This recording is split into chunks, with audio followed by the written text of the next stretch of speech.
Bill is in Missouri. He says, my daughter is getting married next year. We're completely debt-free with an income of $65,000. How do we decide how much to spend on the wedding? Well, number one, you would not spend more than you have in cash. Now, let's say you have $500,000 in cash, so you don't have a cash limitation. I'll just make that number up, okay? So there's no cash limitation. Then the next thing is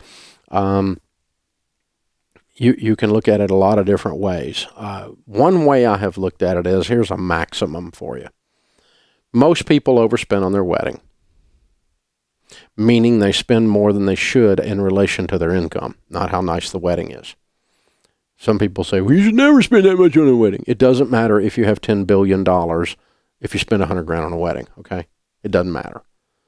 So there's nothing wrong with 100. It's not illegal. It's not immoral to have a $100,000 wedding. That's not the issue. The issue is in relation to your net worth and your income, what you should spend.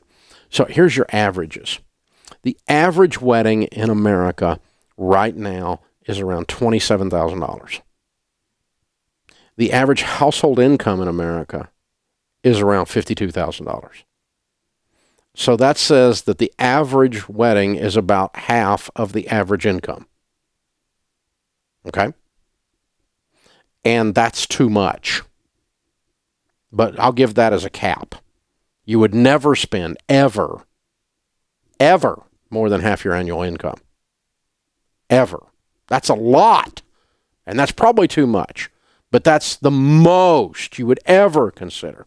So you make $65,000, that's $32,500. So, what would I spend if I was in that situation? $25,000 max. And that's if you have the cash. If you don't have the cash, then you have a different limitation, and you're limited to the cash that you can put up. You can have a fine wedding for $10,000. A fine wedding. I've been to a lot of them that were in the $5,000 to $10,000 range. And you can do all you want to do for that. And there is no correlation, by the way, between the success of the marriage and the size of the wedding.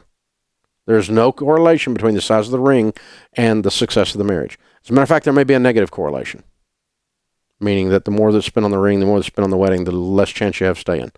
I mean, that I'm not positive on that one. I just made that one up. But there is no correlation. All of us that have good walking around sense say what you spend on your wedding is not indicative of whether you have a good marriage. And what you spend on the ring is not indicative of whether you have a good marriage. If it's that important to you, then you probably have other issues.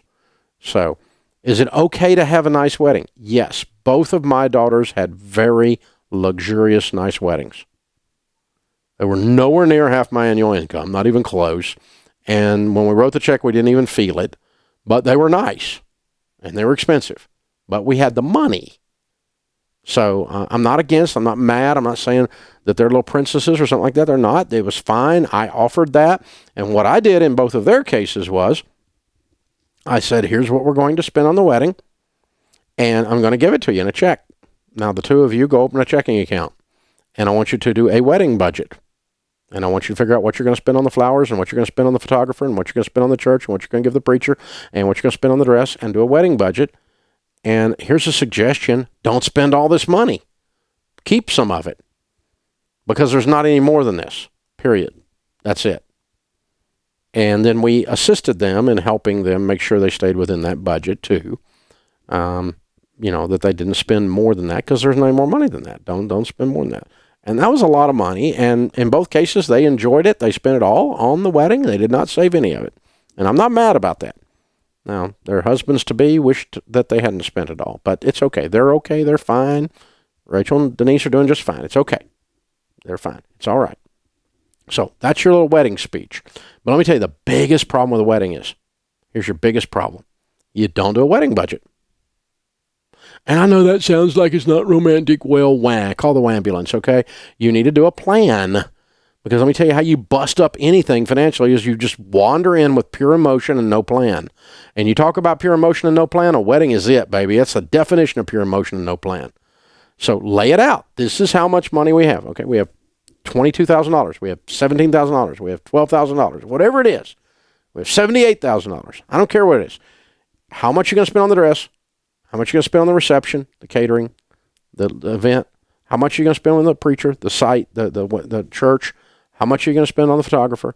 And give every dollar a name and make sure it's less than what you have saved for it. Otherwise, you're going to have a problem. And, of course, you need a contingency fund. You need a little bit of a wiggle room in there. Don't here's our miscellaneous fund, because there's going to be stuff come up you forgot. But get a basic wedding budget. You can think it through. And for those of you that have never done it before, if you do a traditional wedding, the reception is half of your cost at least, if not more. Now, if you don't do a traditional wedding, that's okay. I had a friend of mine got married the other day, had a very small wedding, and a much larger percentage was spent on the reception. The reception was a huge party, but hardly any. It was a private wedding. Very few people went to the wedding. Were allowed to go to the wedding. Were invited to the wedding. So it's a small wedding, big reception. Some people do destination wedding, which is the reception, and there's almost no reception cost then, because they want to get married on a beach in wherever, Hawaii or whatever they want to do. So you just have to plan it out. That's all I care about. Just be grown-ups. That's the deal.